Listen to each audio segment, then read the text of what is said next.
Baik, Assalamualaikum warahmatullahi wabarakatuh. Hari ini kita akan berbincang-bincang nih tentang mata kuliah Antropologi Gender dan Seksualitas. Antropologi Gender dan Seksualitas itu merupakan salah satu mata kuliah pilihan di Prodi Antropologi yang setiap tahunnya banyak sekali mahasiswa yang berminat untuk mengambil mata kuliah ini. Nah, hari ini kita akan mengenal nih antropologi gender itu kira-kira belajar apa saja, bagaimana gitu ya, dan bagaimana juga pengalaman dosen dan mahasiswa mengelola mata kuliah ini gitu. Di layar ini sudah hadir dosen pengajar mata kuliah antropologi gender Ibu Erna Herawati PhD. Selamat pagi Bu Erna. Pagi Bu Rina, pagi semua mahasiswa, apa kabar? Oke, terima kasih Bu Erna. Lalu di sini juga sudah hadir dua orang mahasiswa yang sedang mengambil mata kuliah antropologi gender dan seksualitas. Ada Falah Fajari dan Retno Nuraini. Falah dan Retno ini mahasiswa antropologi 2019 ya, Falah. Retno, apa kabar?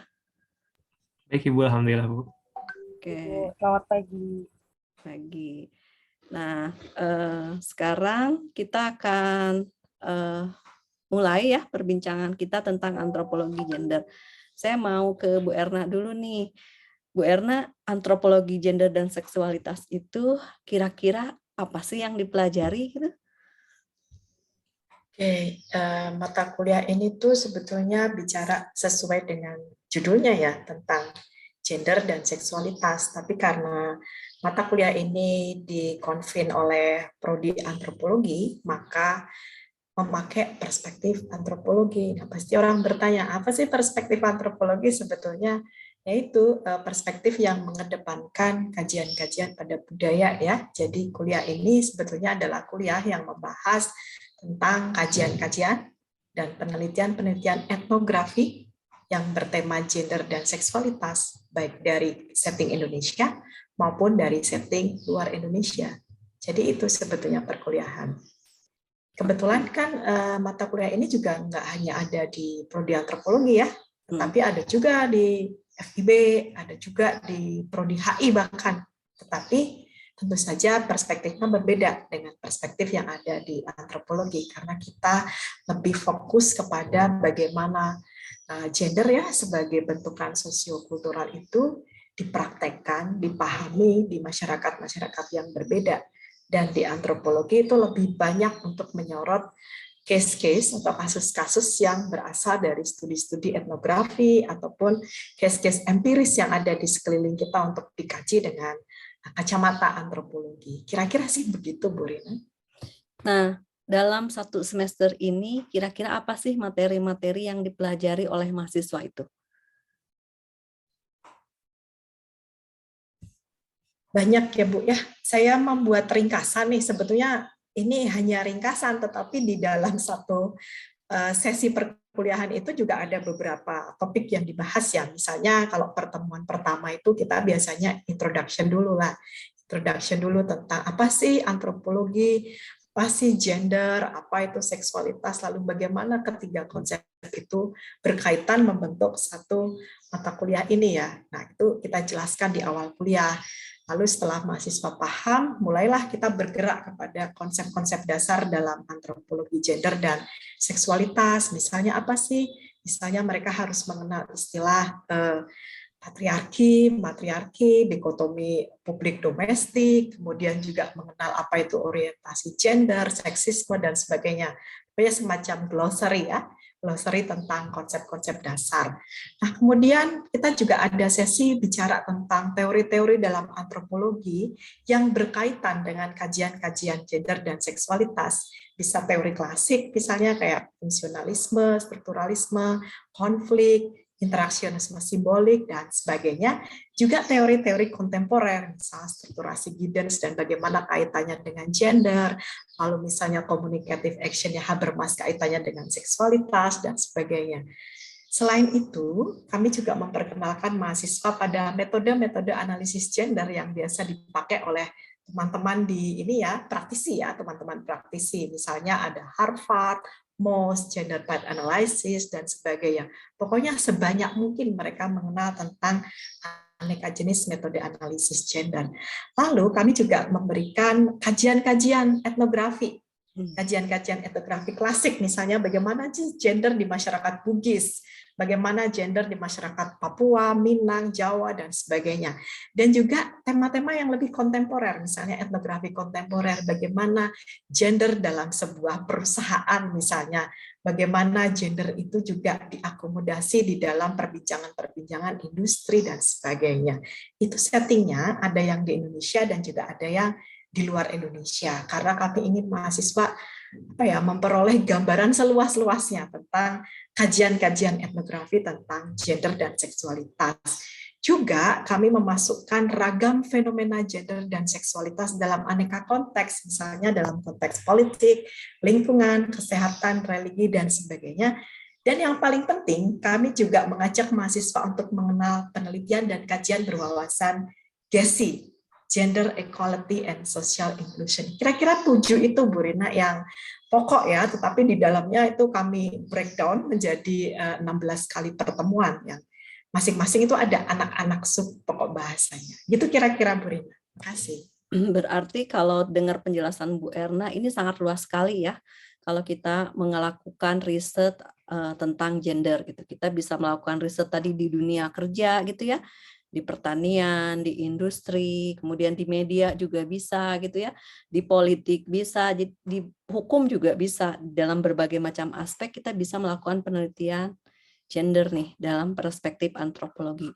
Nah, kira-kira ini kalau mahasiswa nih mau tertarik meneliti tentang gender, ingin bikin misalnya skripsi tentang gender, apa sih sekarang Bu isu yang sedang aktual untuk menarik untuk diteliti gitu?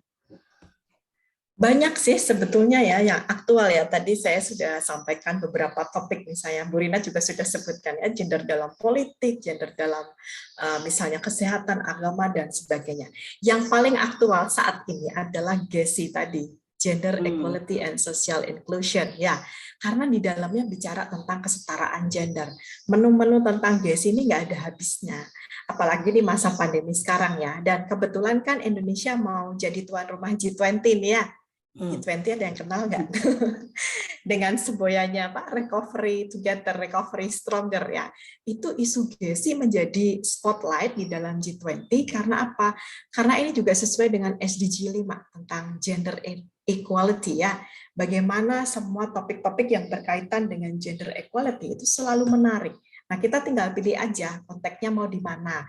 Konteksnya mau dalam bidang politik misalnya ya, kebetulan hari kemarin kalau nggak salah prodi lain juga menyelenggarakan webinar perempuan dan politik. Itu kita bisa melihat bagaimana sih sebetulnya relasi gender di dalam dunia politik. Sampai-sampai itu menjadi isu yang hangat gitu. Berapa kuota perempuan yang harus ada di parlemen, tapi diberi kuota kok tidak pernah penuh, misalnya seperti itu karena hambatan kulturalnya besar. Nah, itu juga isu yang nggak pernah habis menariknya untuk dipelajari. Juga dalam bidang-bidang yang lain sekarang ya, misalnya dalam isu pandemi, bicara tentang gender dalam pandemi luas banget itu ya. Kita bisa bicara bagaimana relasi antar laki dan perempuan dalam keluarga ya. Kita dengar waktu pandemi kan banyak kekerasan dalam rumah tangga yang meningkat ya. Gara-gara pandemi itu juga bisa menjadi kajian-kajian dalam gender. Bahkan nih anak-anak muda yang tertarik untuk studi tentang medsos ya. Studi tentang medsos dan gender. Ada nggak Bu kaitannya? Oh ada, jelas dong. Coba lihat berapa yang banyak main medsos itu dan para influencer itu siapa dia? Perempuan kah atau laki-laki kah? Lalu apa peran mereka yang mereka blow up? Misalnya ya, saya kan penggemar YouTube tuh, saya sering nonton tuh pernikahan beda budaya ya dengan orang bule atau apa. Itu rata-rata yang bikin channel itu adalah ibu rumah tangga. Kebayangkan jadi ibu rumah tangga nggak cuma ngurus anak atau apa, tapi jadi YouTuber sekarang yang vlogger begitu. Jadi kira-kira itu banyak sekali yang bisa kita jadikan topik penelitian ya. Mudah-mudahan mahasiswa inilah tertarik dan pasti lebih banyak ide dari mereka gitu, Bu Rina. Iya, harus ini karena menarik ya, selalu menarik isu tentang perempuan itu, tentang gender itu. Saya jadi teringat beberapa minggu yang lalu juga diskusi dengan salah satu kepala dinas, dinasnya di bidang peternakan, pertanian gitu. dan perikanan. Kemudian ada cerita dia yang menarik bahwa mereka lebih suka memberikan bantuan kepada perempuan, katanya, kepada peternak perempuan gitu ya, petani perempuan ketimbang kepada laki-laki, karena saya nggak tahu karena tidak meneliti itu, tetapi menurut beliau ternyata kalau yang diberikan perempuan katanya lebih berhasil dibandingkan dengan laki-laki. Lalu beliau punya asumsi mungkin perempuan itu lebih patuh, Bu, terhadap aturan sehingga mereka lebih berhasil. Nah, begitu Bu Erna komen dia itu gitu. Saya jadi berpikir, wah ini menarik ya, apa benar ya perempuan itu ketika diberikan program pemberdayaan gitu, mereka lebih patuh sehingga mereka lebih berhasil prosentasenya dibandingkan dengan laki-laki, karena menurut pengakuan mereka kepala dinas itu seperti itu di suatu kota gitu yang saya tidak sebutkan namanya gitu.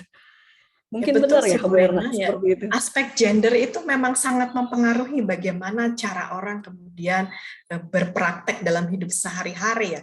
Kalau dalam gender itu konsep utama adalah feminin maskulin. Itu adalah karakter kan, karakter gender yang dilekatkan pada laki-laki atau perempuan, dan feminin maskulin ini kan culturally constructed ya, dibentuk oleh budaya.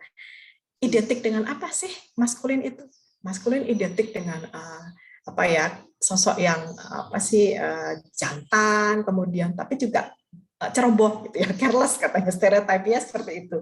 Kalau perempuan itu kan telaten ya, dia telaten. Kalau kita lihat apa namanya, sejarah dari jenis-jenis masyarakat yang ada di dunia, mulai dari hunting gathering gitu kan, perempuan itu lebih cenderung mengurusi pekerjaan-pekerjaan yang teliti, nimble fingers gitu ya, kecil-kecil teliti, termasuk misalnya memelihara tanaman, beternak, itu kayaknya yang telaten adalah perempuan, karena karakter feminin itu merekat dari dalam dirinya ya, seperti itu. Jadi mungkin kalau diberi bantuan itik misalnya, itu kalau laki-laki kayaknya nggak telaten buat ngurus ya, tapi kalau ibu-ibu itu lebih telaten, tiap hari dikasih makan seperti itu. Karena perempuan lebih dekat dengan nurturing kan, nurturing the nature ya, mereka karakternya seperti itu. Bisa jadi begitu Bu Rina. Jadi aspek gender itu bisa menjadi pisau bermata dua. Dia bisa menjadi hal positif yang menjadi modal dasar bagi satu program pengembangan masyarakat misalnya, atau juga menjadi faktor penghambat misalnya dalam hal-hal ketika masyarakatnya patriarkis. Gak boleh kasih bantuan pada perempuan gitu ya, tetapi harus lewat laki-laki, semuanya oleh laki-laki. Jadi itu menariknya gender ya, itu bisa jadi hal yang mendorong dan justru menghambat dalam pembangunan. Gitu Bu Rina. Oke, nah biasanya kalau mahasiswa nih supaya mereka lebih paham ya tadi aspek-aspek empirik tentang gender itu, tugas di dalam mata kuliah itu yang diberikan apa aja sih Bu Erna? Oke, tugasnya ya, karena ini kan kita sekarang di perguruan tinggi itu kan mengikuti model kurikulum baru ya Bu Rina ya, yang disebut dengan outcome based education ya kan. Jadi tugasnya tentu saja juga mengikuti model itu, di mana partisipasi mahasiswa di dalam diskusi itu mendapatkan porsi yang besar. Setiap minggu saya menunjuk, atau mungkin rutin ya 2 minggu sekali, tapi yang jelas setiap minggu selalu ada mahasiswa yang memimpin perkuliahan yang kami sebut dengan konvenor. Konvenor kelas ini bisa 2 orang, 3 orang, bahkan 5 orang. Mereka akan bertugas untuk menjelaskan topik-topik yang menjadi pokok bahasan hari itu. Misalnya hari kemarin itu bicara tentang konsep-konsep dasar dalam gender, ada mahasiswa yang presentasi tentang apa sih itu patriarki. Kemudian ada yang kebetulan adalah orang Minang, jadi dia cerita tentang bagaimana gender di kalangan orang Minang, bagaimana matriarki dan sebagainya. Jadi selalu ada konvenor yang memimpin diskusi di kelas. Tugas perkuliahan juga ada dalam bentuk resume ataupun yang lain-lain ya, tapi saya sekarang mengurangi penugasan yang sifatnya pasif, jadi lebih suka penugasan yang aktif. Jadi dia menjadi konvenor, dapat nilai, atau dia menjadi discussion, yaitu merespon para konvenor. Jadi tugas untuk menulis itu hanya 1 kali dalam 1 semester, yaitu nanti ketika UTS, karena mahasiswa harus membuat review literatur dari semua konsep-konsep yang dipelajari selama setengah semester. Karena setengah semester itu isinya memang kayak apa ya, kayak glosari gitu kan, pengenalan, kemudian setengah semester berikutnya itu mereka case study dan juga project based. Nah, itu review literatur itu pengganti UTS, dan kemudian praktikum dan project itu adalah pengganti UAS. Jadi tidak ada lagi ujian di dalam kelas atau ujian menulis gitu ya. UTS-nya ini bisa dicicil, dikerjakan sejak dari minggu kelima atau keenam perkuliahan dan dikumpulkan nanti setelah minggu ke-8. Jadi tidak ada lagi model apa ya, disetrap gitu ya, kerjakan pada waktu Zoom 2 jam begitu. Karena kami ingin mahasiswa ini lebih punya kebebasan dalam berpikir, termasuk berpikir kritis dan menulis kritis. Itu sih Bu Rina tugas-tugas di perkuliahan untuk semester sekarang gitu. Oke, berarti ini sudah harus pinter ya, mahasiswanya keren soalnya bagaimana mengelola kelasnya. Nah, kesulitan nggak nih Bu Erna sekarang lagi pandemi ini mendorong mahasiswa untuk lebih aktif gitu? Sangat ya, mungkin mahasiswa yang di sini juga ikutlah gimana saya kadang-kadang menggonggong ya, aduh ini cepetan ya, misalnya cepetan kita mau mulai kuliah pukul sekian-sekian, terus kalau sudah mulai kuliah juga ditanya juga tidak berespon dan sebagainya. Itu kayaknya generik ya problem itu di masa pandemi, tetapi dengan metode perkuliahan yang baru saya memaksa mahasiswa untuk terlibat ya, lebih aktif sebagai konvenor ataupun discussion. Dan saya juga memberikan pilihan-pilihan, boleh kalian kalau tidak mau jadi konvenor, tidak mau jadi discussion, ya tidak apa-apa, kalian paling kehilangan 15% dari bobot ini ya penilaian, tetapi kalian harus berjuang lebih besar lagi dalam komponen-komponen penilaian yang lain. Jadi karena sekarang trennya merdeka belajar ya, jadi saya berikan kemerdekaan itu, silakan memilih gitu ya. Meskipun ya masih ada yang malu-malu, biasanya yang malu-malu dia pilih tugas menulis ya, tapi yang lebih pede dia tugas yang lebih aktif. Jadi ya susahnya itu sih Bu Rina. Berikutnya ini yang praktikum ya. Dulu sebelum pandemi kami itu kuliah gender itu selalu ada eksibisi di akhir kuliah. Bahkan saya bawa mereka ke lapangan atau mereka melakukan proyek-proyek mandiri di luar ya. Tapi gara-gara pandemi ini agak susah, jadi saya berusaha untuk cari inovasi baru apa ya. Akhirnya saya minta mereka untuk membuat proyek-proyek pribadi, tetapi yang memungkinkan dilakukan dan bisa prokes dengan baik gitu. Misalnya dia bisa membuat foto, kemudian observing film atau apa. Nilai tertinggi saya berikan pada mereka yang bisa menghasilkan proyek real. Kalau yang proyeknya dummy misalnya analisis film atau analisis apa, itu nilainya bagus sih, tetapi nggak sebesar nilai yang project based gitu Bu Rina, supaya mengantisipasi nih ya kesulitan-kesulitan belajar di masa pandemi. Oke, terima kasih Bu Erna. Kita coba cek dulu ya ke mahasiswa nih yang berdua yang sudah gabung ini.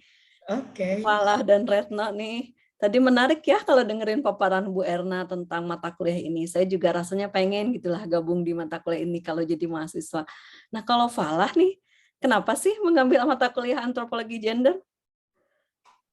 Alasan pertama sih Bu, saya tertarik mengambil mata kuliah ini. Pertama, memang sebelumnya tidak familiar dan tidak tahu sama sekali tentang istilah gender sejak saya SD sampai SMA, dan baru tahu itu sejak kuliah. Dan ketika ada mata kuliah ini ditawarkan untuk bisa diambil di semester ini, saya berminat untuk mempelajari lebih jauh mengenai gender ini, karena melihat teman-teman satu angkatan saya yang banyak juga mereka sangat berfokus dan berminat kepada isu gender. Dan juga apabila dilihat di sosial media, banyak sekali orang-orang yang sering menggaungkan isu-isu gender dan menyampaikan betapa pentingnya untuk kita mengkaji gender itu sendiri. Dan itu alasan utama saya untuk mengambil mata kuliah ini, terutama untuk melihatnya dari perspektif antropologi, bagaimana memandang terkait isu gender yang ada di masyarakat, terutama umumnya dalam kebudayaan itu sendiri. Seperti itu, Bu. Kalau Retno nih, kenapa Retno mengambil antropologi gender? Oke, terima kasih Bu. Kalau saya pribadi dari awal masuk antropologi itu melihat waktu maba, melihat brosur itu kan ada beberapa mata kuliah wajib dan mata kuliah pilihan kan Bu. Lalu di situ juga saya udah tertarik dengan antropologi gender dan seksualitas. Tertariknya tuh karena pada saat itu di tahun 2019-2018 itu isu terkait gender itu udah mulai diperbicarakan di masyarakat luas. Tetapi dengan digabungkan ke seksualitasnya, mungkin kalau di masyarakat pada umumnya gitu ya Bu, mendengar kata seksualitas itu mungkin adalah hal yang tabu. Tapi setelah saya masuk ke kelas gitu ya Bu, dan mencari tahu lebih dalam, ternyata gender dan seksualitas itu bukanlah hal-hal yang tabu untuk dibahas, tetapi justru merupakan hal-hal yang penting untuk dikaji. Terlebih saya sebagai seorang perempuan gitu ya Bu, di kelas gender dan seksualitas ini saya banyak merefleksikan diri saya gitu Bu, ketika saya berada di masyarakat, berada di keluarga, dan berada di lingkungan teman-teman seperti itu Bu. Oke. Nah, dari tadi materi-materi gender tadi, antropologi gender, apa sih yang menurut Retno paling mendorong minat Retno untuk mempelajari lebih jauh tentang antropologi gender ini? Kalau yang membuat itu sejujurnya adalah semua bahasan ya Bu, karena dari awal pertemuan saja tuh udah menarik banget. Kita bahas tentang konsep antropologi, gender dan seksualitasnya, lalu ada konsep maskulin dan feminim. Nah, yang tadi dibilang sama Bu Erna bahwa setiap kelas itu di setiap minggunya ada konvenor. Nah, di situ kebetulan di minggu kedua itu saya menjadi konvenor, dan dari situ justru adalah hal yang memantik saya jadi lebih mencari tahu dulu lebih banyak sebelum mengikuti perkuliahan. Jadi ketika di kuliah tuh kadang di mata kuliah lain ketika menurut saya topik yang nggak terlalu menarik, ya sudah saya masuk ke kelas dengan kepala kosong aja, nggak tahu apa yang mau dibahas. Tapi di sini nih kayak saya cari tahu dulu apa sih yang nanti bakalan dibahas. Jadi ketika masuk kelas tuh saya tahu ini tuh lagi ngebahas ini, dan nantinya tuh menyambung kepada saya saya ingin tahu lebih dalam tentang ini, jadinya saya akan bertanya lebih lanjut terkait hal tersebut. Lalu mungkin ini sih Bu, yang paling menarik adalah tentang kenapa sih sebenarnya patriarki lebih menguasai dunia ini, padahal kalau dilihat dari sejarahnya gitu lebih awal ada matriarki terlebih dahulu ketimbang patriarki itu sendiri. Mungkin seperti itu Bu. Oke, pertanyaan-pertanyaan yang menarik tuh nanti bisa dibahas lebih lanjut di kelas ya, Retno ya. Kalau Falah gimana nih? Apa yang paling menarik nih? Yang paling mendorong minat Falah untuk belajar lebih jauh? Paling menarik, walaupun kita baru melaksanakan 4 pertemuan dalam kelas ini, dan secara umum masih pengenalan secara umum seperti yang Ibu sampaikan tadi, konsep-konsep gender dan juga apa sih korelasi yang akan kita pelajari berikutnya. Dan secara umum yang paling menarik menurut saya adalah betapa kompleksnya itu isu gender yang dikaji dalam antropologi, karena ketika disampaikan oleh para dosen di kelas itu dengan memberikan contoh-contoh yang nyata dan juga mendengarkan cerita dari teman-teman, salah satunya dari teman kami yang orang Minang itu juga, saya melihat bahwa betapa menariknya gitu ya isu gender ini, dan betapa luasnya, karena isu gender itu sangat melibatkan berbagai hal, mulai dari berbagai aspek seperti ekonomi, kebudayaan itu sendiri, dan juga aspek-aspek lainnya yang ternyata itu saling mempengaruhi, dan gender itu memiliki posisi yang strategis juga dalam pengaturan unsur-unsur yang terdapat dalam kebudayaan. Sehingga menurut saya secara umum itu merupakan hal yang mendorong saya untuk mempelajari lebih lanjut mata kuliah ini, dan juga saya belum mengambil kesempatan sebagai konvenor karena apabila dilihat di grup selalu banyak antusias mahasiswa teman-teman yang lain selalu cepat untuk mengambil giliran menjadi konvenor, sehingga mendengar penjelasan Retno tadi juga, itu juga membuat saya terdorong untuk apabila di kesempatan berikutnya untuk menjadi konvenor, karena dengan itu saya bisa mempelajari materinya lebih awal dan juga bisa juga berbagi kepada teman-teman di kesempatan yang sama juga, seperti itu. Oke, berarti selain materinya memang menarik gitu ya, metode pembelajarannya juga dikembangkan untuk mengencourage mahasiswa supaya selalu aktif ya, dan mau gitu belajar inisiatif mencari materi sendiri di rumah gitu ya. Nah, jadi apa nih untuk Retno dan Falah serunya, yang bikin Anda paling seru nih, pengalaman paling seru belajar di antropologi gender apa? Kalau saya Bu, yang paling menarik pas kelas gender itu, pertama tidak hanya dosen yang banyak menyampaikan, tapi mahasiswa juga memiliki kesempatan, dan pada saat di akhirnya itu kita bisa berdiskusi lagi, ataupun juga akan ada pandangan-pandangan dari para dosen yang akan itu membenarkan dan juga menambahkan penyampaian disampaikan oleh para mahasiswa. Kemudian yang kedua, kita tidak hanya berfokus pada ceramah, diskusi, dan itu juga, tapi kita juga melihat contoh-contoh ilustrasi yang itu menurut saya sangat menarik, seperti pada saat itu kita pernah menonton sebuah video singkat, dan juga kita pernah mendengarkan sebuah lagu yang itu menggambarkan kondisi suatu isu gender di kondisi saat ini, dan menurut saya itu hal yang sangat menarik dari kelas ini, yang dimana kita tidak hanya berfokus pada ceramah, tapi juga melihat bagaimana sih bentuk-bentuk atau penyampaian, bagaimana media-media itu menyampaikan isu-isu gender yang itu kondisinya itu sangat terjadi di kondisi saat ini. Seperti itu, Bu. Oke, kalau Retno apa tuh paling serunya? Ya, betul Bu, kata Falah yang kedua tadi, kita di kelas juga nggak hanya mendengarkan ceramah dari dosen dan mahasiswa juga melakukan diskusi bersama, mahasiswa juga menyampaikan materi, kita juga menonton video, mendengarkan lagu, dan juga bahkan di awal perkuliahan ada salah satu dosen yaitu Bu Wati merekomendasikan salah satu film yang berkaitan gitu Bu dengan gender dan seksualitas. Lalu tidak hanya dari dosen, teman-teman di kelas juga beberapa ada yang merekomendasikan film untuk menonton film ini, mendengarkan lagu ini atau menonton video singkat. Dari situ sih Bu yang sangat menariknya. Jadi kita tuh nggak hanya terbayang-bayang akan teori-teorinya saja, tetapi juga realitanya langsung diperlihatkan bahwa oh seperti ini loh gender dan seksualitas nyatanya di publik kayak gitu. Oke, nah ini kayaknya kalau dengar dari tadi ya perbincangan tentang antropologi gender ini menarik ya. Kapan-kapan boleh ya Bu Erna kalau misalnya satu sesi mata kuliah antropologi gender kita tayang YouTube gitu supaya teman-teman yang di rumah juga tahu boleh nih banget. ikut gitu. Nanti carilah gitu kesediaan waktu Bu Erna dan teman-teman yang mengambil mata kuliah gender kita tayangkan ya live streaming supaya melihat suasana pembelajaran di kelas gender ini. Siapa tahu bisa menginspirasi ya banyak pihak ya. Dan juga sama antropologi dari prodi yang belum mengambil gitu ataupun misalnya dari prodi-prodi lain bisa melihat secara jelas gitu ya Bu Erna ya. Ya boleh, saya boleh tambahkan Bu Rina, kami juga mengundang praktisi ya di kelas-kelas, cuma belum datang nih praktisi di kelas.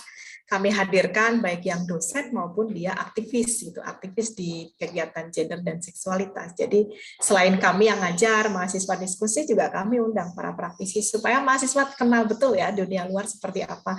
Nggak cuma dengar dari dosennya, takutnya nanti dibohongin atau gimana ya. Jadi biar mereka belajar from first hand experience gitu.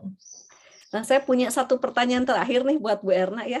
Karena kebetulan saya itu entah mungkin ini yang namanya kebetulan atau gimana, kemarin tuh mengajar 2 mata kuliah. Yang pertama tentang HAM, yang kedua kebijakan. Entah kenapa topiknya dua-duanya tentang gender gitu loh. Jadi ketika saya ngomongin tentang HAM, mahasiswa tuh ngomonginnya tentang gender. Ketika ngomongin antropologi kebijakan sama ngomongnya tentang gender. Nah, di kebijakan itu salah satu kemarin yang dibahas itu tentang kesetaraan gender di Swedia. Jadi kan Swedia itu terkenal sebagai salah satu negara ya dengan nilai indeks kesetaraan gender yang paling tinggi gitu. Lalu kami membahas kok bisa sih Swedia indeks kesetaraan gendernya tinggi. Nah, dibedahlah di dalam buku itu karena salah satunya kebijakan di bidang pendidikan. Waktu itu yang mengutamakan kuota profesor untuk perempuan, kemudian masuk perempuan lebih banyak masuk ke perguruan tinggi dan lain-lain lah. Berangkatnya dari situ. Lalu ada pertanyaan mahasiswa yang kemudian menggelitik saya ingin bertanya juga nih di kelas antropologi gender. Kenapa sih katanya Indonesia punya banyak beragam kebijakan tentang gender ya, entah itu pengaras utamaan gender, banyaklah sekali kebijakan-kebijakan tentang gender, tapi sampai sekarang indeks kesetaraan gender di Indonesia masih bisa dikatakan rendah begitu loh. Saya ingin komentar terakhir dari Bu Erna dan bagaimana nanti untuk mencapai kira-kira indeks kesetaraan gender ini. Ya, di awal tadi saya sudah katakan bahwa gender itu adalah konstruksi sosial budaya ya. Tentu saja kondisi sosial budaya masyarakat ini yang paling menentukan kesetaraan gender akan tercapai atau tidak. Kalau misalnya kita lihat Indonesia, setting kultural dan sosial Indonesia itu terdiri dari ribuan etnik dengan ribuan latar sosial budayanya ya. Jadi mungkin ini juga ya, keragaman ini yang membuat sulit untuk satu kata. Kebijakan mungkin dibuat dengan perspektif mana? Pusat pemerintahan misalnya ya, tetapi kurang mengakomodir misalnya di grassroots-nya seperti apa, nilai-nilai kearifan lokalnya seperti apa. Kalau kita bandingkan dengan negara kayak Swedia mungkin agak terlalu, nggak bisa apple to apple juga ya Bu Rina ya, karena dia welfare state kan, welfare state dengan mungkin keragaman etnisnya yang tidak seberagam Indonesia bisa jadi. Jadi ada banyak hal yang jelas adalah kenapa gender itu tidak mudah diterapkan karena dia konstruksi sosial budaya yang sangat dinamis. baik mengikuti waktu atau mengikuti perkembangan ini ya, situasi yang ada di dalam masyarakat. Kayak gitu Bu Rina. Jadi harus cek dulu ya, gimana konteksnya, konteks sosiokulturalnya. Gitu kira-kira. Nah, jadi itu semakin menjawab pertanyaan kita ya, bahwa gender itu perlu dilihat dari perspektif sosial budaya tadi gitu. Karena setiap negara punya kekhasan ya, punya nilai masing-masing. Oke, baik Bu Erna, Falah, dan Retno, terima kasih atas perbincangan kita hari ini. Semoga ini bermanfaat ya bagi semua yang mendengarkan tayangan YouTube kami di Prodi Antropologi. Nanti kita masih punya janji kita akan menayangkan salah satu sesi dari mata kuliah antropologi gender. Terima kasih sekali lagi Bu Erna, Retno, dan Falah. Sama-sama, terima kasih Falah dan Retno. Sampai jumpa di kelas. Sama-sama Ibu, terima kasih Ibu.